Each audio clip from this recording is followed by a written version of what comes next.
Already જે ધાર્મિક સ્થળો છે ગેરકાયદે અમારા માટે મસ્જિદ સમાન છે, મંદિર સમાન છે, તમામ જે ગેરકાયદેસર ધાર્મિક દબાણ છે જે પણ કોઈ પણ આવી શકે. કોર્પોરેશન હિન્દુઓને ઉશ્કેરવાનું કામ કરે છે.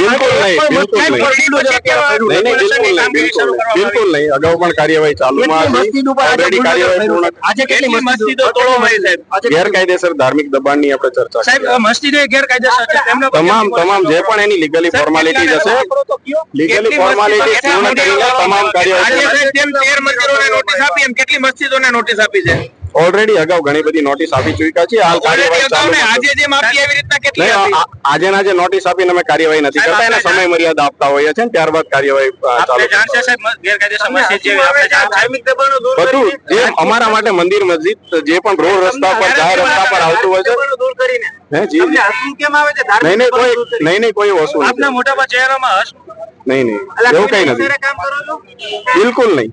જે પણ લીગલી ફોર્માલિટી છે પૂર્ણ કરીને ધાર્મિક એવું કઈ નથી. એની પહેલા પણ ચાલુ જ હતું. કેટલી તોડવામાં આવશે? ઓલરેડી જે પણ લિસ્ટમાં હશે નામદાર કોર્ટના લિસ્ટમાં ઓલરેડી આપને જે જાણકારી જોતી હશે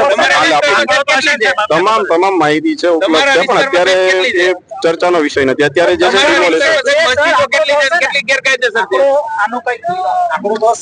જી છે તો પછી અમને કયો તો ખરા, જનતા જાણવા માંગે છે.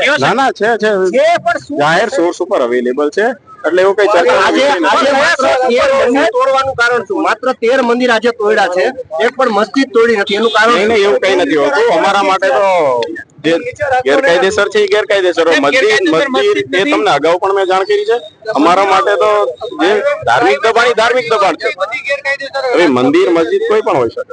આજે માત્ર મંદિર તોડ્યા છે, એનું કારણ નહીં એવું કઈ નથી હોતું. ઓલરેડી સાહેબ અમે ઓલરેડી એક રૈયા રોડ ઉપર અગાઉ પણ કરી ચૂક્યા છીએ. અને નહીં તમે એકની વાત કરો છો. મને ઘણા સમય પહેલા આપ બી સ્વીકારો છો, એટલે જે પણ લાઈનમાં હશે, જે પણ લિસ્ટમાં નડતરરૂપ વધારે હશે, વધારે નડતરરૂપ હશે એને પહેલા લેશે. અમારે રિપોર્ટિંગ પીપીઓ સાહેબ ને નાયબ કમિશનર